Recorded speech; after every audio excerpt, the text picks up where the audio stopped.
టీడీపీలో మహిళా అధ్యక్షురాలుగా షకీలారెడ్డి అంటే ఒకప్పుడు ఒక బ్రాండ్ మేడం. రేవంత్ రెడ్డి గారితో మీకు కూడా మంచి సంబంధాలు ఉన్నాయి. ఇప్పుడు వారు సీఎం గా ఉన్నారు. మరి అధికార పార్టీకి వెళ్ళొచ్చు కదా, ఎందుకు ప్రతిపక్షాన్ని చూజ్ చేసుకోవడం అనేది జరిగింది? ఇక్కడ ఒక రీజనల్ పార్టీ ఇది. కేసీఆర్ గారు మంచి డెవలప్మెంట్ చేశారు. కేటీఆర్ గారి నాయకత్వం బాగుంది.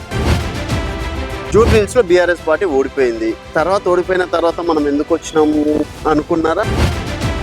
బీఆర్ఎస్ పార్టీకి వచ్చిన ఓట్లేమి బీజేపీ లాగా రాలేదు. డిపాజిట్ పోయే పరిస్థితి రాలేదు. రేవంత్ రెడ్డి గారిని అడిగితే ఏదన్నా అవకాశం ఇచ్చేవాళ్ళేమో కదా, ఒక పదవి కావచ్చు, ఇంకేదన్నా. అడగడం అనేది మా బ్లడ్ లోనే లేదండి. ఎందుకంటే మమ్మల్నిగా గుర్తించి వాళ్ళు వేస్తారు. వాళ్ళు ఇస్తారో హీరో పక్కన పెట్టండి. వీళ్ళైతే పిలిచారు, గౌరవంగా పిలిచారు, గౌరవంగా వెళ్ళాము. రేపు షకీలారెడ్డి గారికి అవకాశం వస్తుంది, ఎందుకంటే మీరు గతంలో ఖైరతాబాద్ నుంచి టికెట్ కోసం ఆశించిన వాళ్ళే. సో రేపన్నాడు అవకాశం ఇస్తే ఏమన్నా ఉంటారా?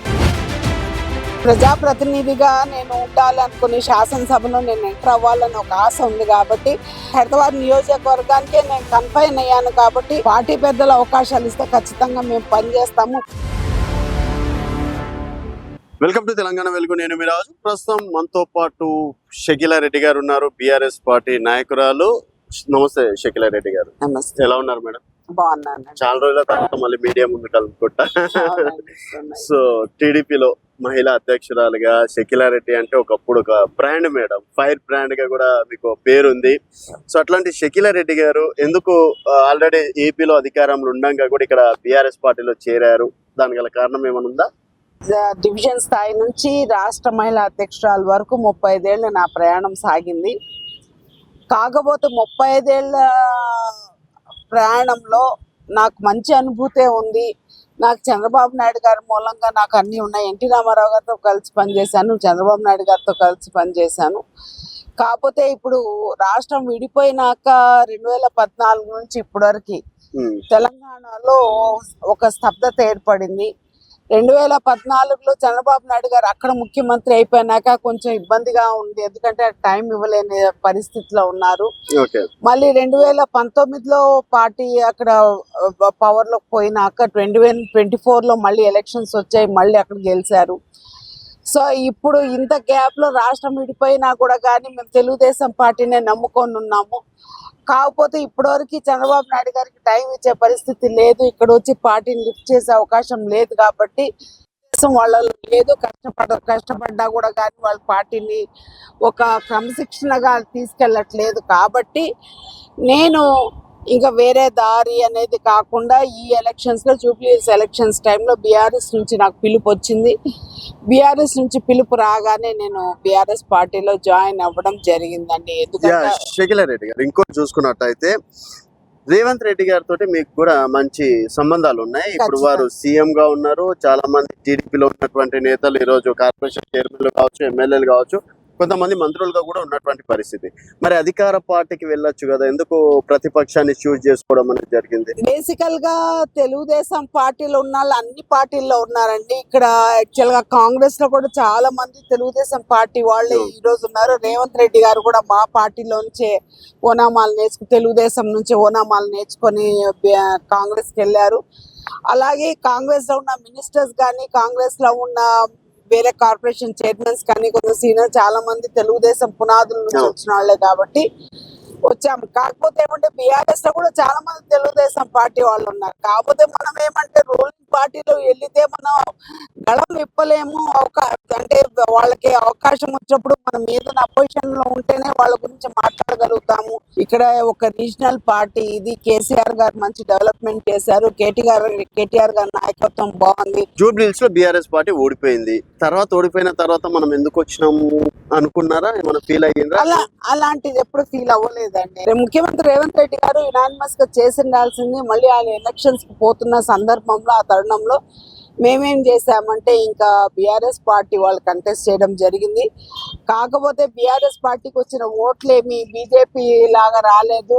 డిపాజిట్ పోయే పరిస్థితి రాలేదు. క్యాండిడేట్ కి, రూలింగ్ పార్టీలో ఉన్న క్యాండిడేట్ కి మాకు 24,000 ఓట్లే. 24,000 ఓట్లు అంటే వాళ్ళు రూలింగ్ పార్టీలో ఉన్నప్పుడు వాళ్ళకి ఎన్నో రకాల అయ్యా పాజిటివిటీ ఉంటుంది. వాళ్ళకి పోలీస్ వాళ్ళకి కన్వీనియంట్ ఉంటుంది. బేసికల్ గా వాళ్ళు ఇచ్చిన చీరలు కానీ డబ్బులు కానీ బేసికల్ గా నేను ఎందుకంటే 35 ఏళ్ళు తెలుగుదేశం పార్టీలో పనిచేసినాక ఇప్పుడు బీఆర్ఎస్ ప్రభుత్వంలో వస్తే ఇప్పుడు ప్రభుత్వం పరిపాలన మీద ఎప్పుడన్నా సరే ఏదన్నా కూడా కానీ గళం ఇప్పాలంటే ప్రభుత్వం అంటే ప్రతిపక్షంలో ఉంటేనే మనం గళం ఇప్పగలుగుతాం ఉద్దేశంతో. యా మేడం, సో ఒకప్పుడు షకీలా రెడ్డిని మళ్ళీ అదే ఫైర్ బ్రాండ్ షకీలా రెడ్డిని బీఆర్ఎస్ పార్టీలో చూడొచ్చా? అంత ప్రిఫరెన్స్ షకీలా రెడ్డికి దొరుకుతుందా? ఖచ్చితంగా అండి, ఖచ్చితంగా. ఎందుకంటే ప్రతి మనిషికి సెకండ్ ఛాన్స్ అనేది జీవితంలో అందరికీ సెకండ్ ఛాన్స్ అనేది చాలా అవసరం. సో మేము 35 ఏళ్ళు పనిచేసినా కూడా ఇక్కడ మాకు అవకాశాలు రాలేదు. ఎందుకంటే రాష్ట్రం విడిపోయింది, బాబు గారు బిజీ అయిపోయారు. తెలుగుదేశం పార్టీలో ఇక్కడ ఉన్న నాయకులు అందరు ఎవరికి వాళ్ళు విచ్ఛిన్నం అయిపోయారు. అందరు చెట్టుకొక పుట్టకొక అటు బీజేపీలో కొంతమంది, కాంగ్రెస్ లో కొంతమంది, బీఆర్ఎస్ లో కొంతమంది వెళ్ళిపోయారు. అయినా మేము చివరి దశ కోసం వెయిట్ చేసాము. ఇంకా ఎటువంటి పరిస్థితి లేదు. మాకు ఇంకొక ఆశయం ఉంది. ఎప్పుడన్నా సరే రాజకీయాల్లో ప్రతి మందికి డైరెక్ట్ గా హెల్ప్ చేయాలనే ఉద్దేశంతో మేమైతే చేయాలనుకున్నాము. సో అలాంటి సిచ్యువేషన్స్ లో బీఆర్ఎస్ లో జాయిన్ అవడం జరిగింది. So there are no regrets about no regrets. And నేనేమంటున్నా, రేవంత్ రెడ్డి గారిని అడిగితే ఏదన్నా అవకాశం ఇచ్చేవాళ్ళేమో కదా, ఒక పదవి కావచ్చు ఇంకేదన్నా. అడగడం అనేది మా బ్లడ్ లోనే లేదండి. ఎందుకంటే మమ్మల్నిగా గుర్తించి వాళ్ళు పిలుస్తారు. ఇప్పుడు బీఆర్ఎస్ వాళ్ళు పిలిచారు, మేము వెళ్ళాం. సో మేము పోయి అడగడం అనేది మాకు ఉండదండి. ఎందుకంటే ఇంతవరకు చంద్రబాబు నాయుడు గారిని కూడా నేనేం అడగడం కానీ, ఏదైనా పైరవీ చేసుకోవడం కానీ, ఏదైనా ఆశించడం కానీ లేదు. నా సొంత డబ్బులు ఖర్చు పెట్టుకుని పార్టీ డబ్బులు ₹1 ఆశించకుండా నేను ఏదన్నా కూడా కానీ నేను నిక్కచ్చిగా తెలుగుదేశం పార్టీకి పనిచేశాను. అలాగే నేను ఇక్కడ కూడా చేయాలనుకుంటున్నాను. వాళ్ళు ఇస్తారో ఈరో పక్కన పెట్టండి, వీళ్ళైతే పిలిచారు, గౌరవంగా పిలిచారు, గౌరవంగా వెళ్ళాము. సో మేమైతే ఈ 2 ఏళ్ళు కష్టపడి పని చేస్తే రాబోయే కాలంలో వచ్చే అసెంబ్లీ ఎలక్షన్స్ లో తగిన న్యాయం జరుగుతుందని, అందరికీ ఆ ప్రాధాన్యత ఉంటుందని అనుకుంటున్నాను. సో ఇప్పుడు నెక్స్ట్ వచ్చేది ఖైరతాబాద్ ఉప ఎన్నికలు వస్తాయని చెప్పేసి చాలా వరకు ఒక టాక్ నడుస్తుంది మేడం. రేపు షకీలా రెడ్డి గారికి అవకాశం వస్తుంది, ఎందుకంటే మీరు గతంలో ఖైరతాబాద్ నుంచి టికెట్ కోసం ఆశించిన వాళ్ళే. సో ఆ ఏరియా తోటి కూడా మంచి అనుబంధం ఉంది మీకు. సో రేపన్నాడు అవకాశం ఇస్తే ఏమన్నా ఉంటారా పోటీలో? ఖచ్చితంగా అండి. మేమైతే నేను ఒక ప్రజాప్రతినిధిగా నేను ఉండాలనుకుని శాసనసభలో నేను ఎంటర్ అవ్వాలని ఒక ఆశ ఉంది. కాబట్టి ఖైరతాబాద్ ఎలక్షన్స్ 32 ఏళ్ళు 35 ఏళ్ళు నేను ఎంత కష్టపడి పనిచేసినా ఖైరతాబాద్ నియోజకవర్గానికే నేను కన్ఫైన్ అయ్యాను. కాబట్టి పార్టీ పెద్దలు అవకాశాలు ఇస్తే ఖచ్చితంగా మేము పనిచేస్తాము. పనిచేసి కష్టంగా మేము గెలిచి తీరుతామండి. అయితే మేడం, మొన్న జూబ్లీహిల్స్ ఎన్నికల్లో టీడీపీ ఇండైరెక్ట్ గా ఏమైనా సపోర్ట్ చేసిందా రేవంత్ రెడ్డి గారికి?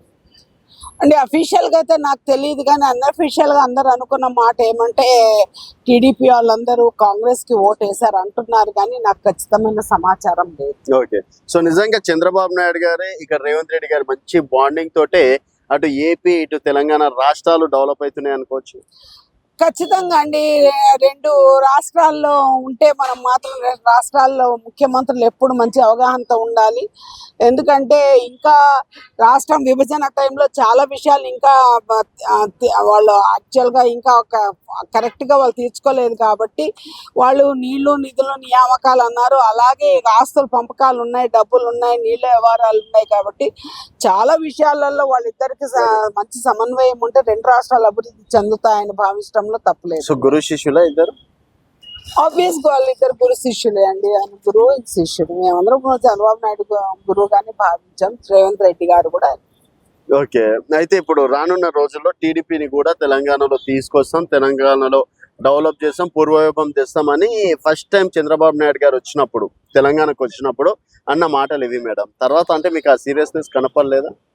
అంటే బేసిక్ గా చంద్రబాబు నాయుడు గారు తెలంగాణలో కూడా తెలుగుదేశం పార్టీని రివైవ్ చేయాలి, పూర్వవైభవం తేవాలి. ఎందుకంటే తెలుగుదేశాన్ని నమ్ముకొని చాలా మంది ఉన్నారు. కాబట్టి వాళ్ళందరూ యాక్చువల్ గా తెలుగుదేశం కోసం తెలుగుదేశం జెండా కోసం ఎదురు చూశారు.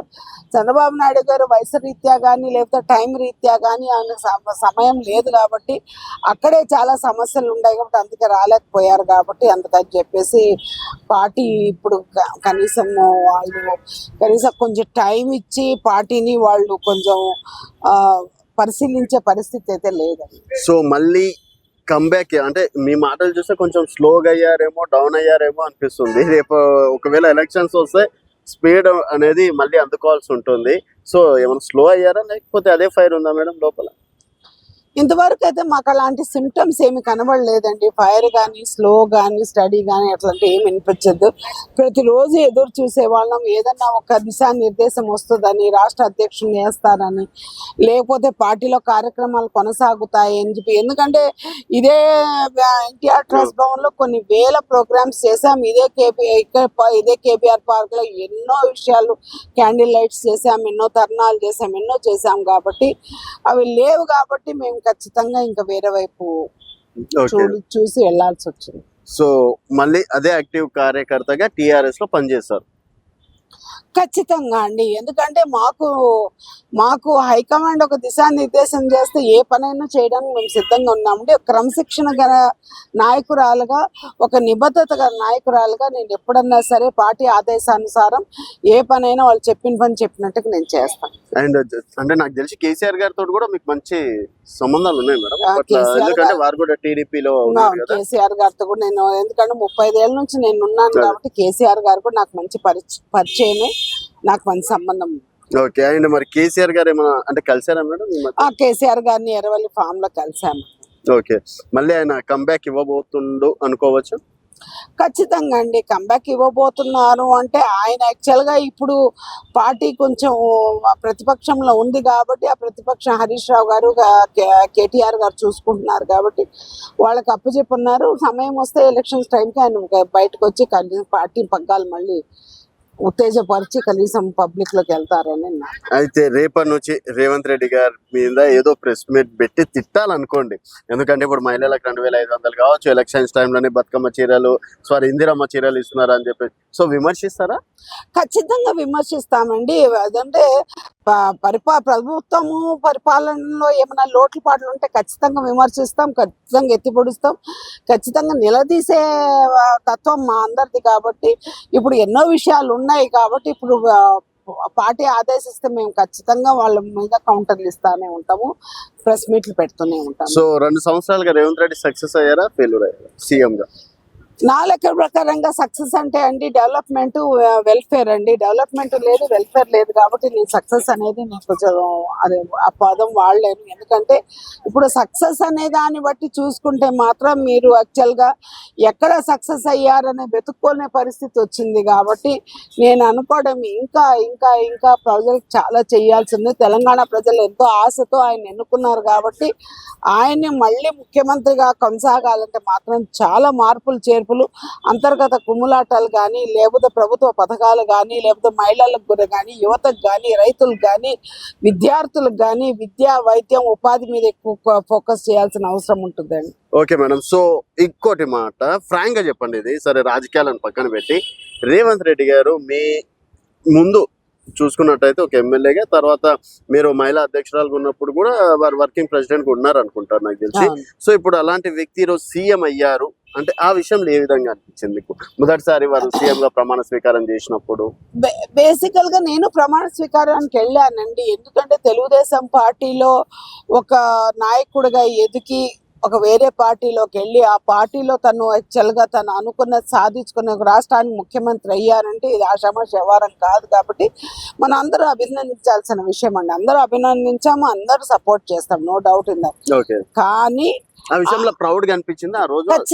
ఖచ్చితంగా ప్రౌడ్ గా అనిపించిందండి. ఎందుకు ప్రౌడ్ గా అనిపించిందంటే ఎందుకంటే తెలుగుదేశం పార్టీలో ఉన్న ఒక నాయకుడు ఒక అత్యున్నత స్థాయికి ఎదిగాడంటే మాత్రం అది చాలా గొప్ప కారణం.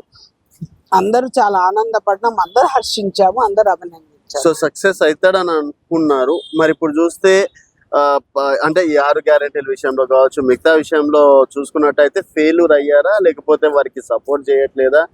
రాజకీయ పరంగా మరి సీఎం గా బేసికల్ గా అండి కాంగ్రెస్ పార్టీలో ఈయనకి ఉన్న ఉన్న యాక్చువల్ గా ఎటువంటి ఫ్రీడమ్ లేదని చెప్పేసి నిర్ణయాలు తీసుకునే అధికారం లేదు కాబట్టి ఆయన ఏ నిర్ణయాలు తీసుకోలేకపోతున్నారు.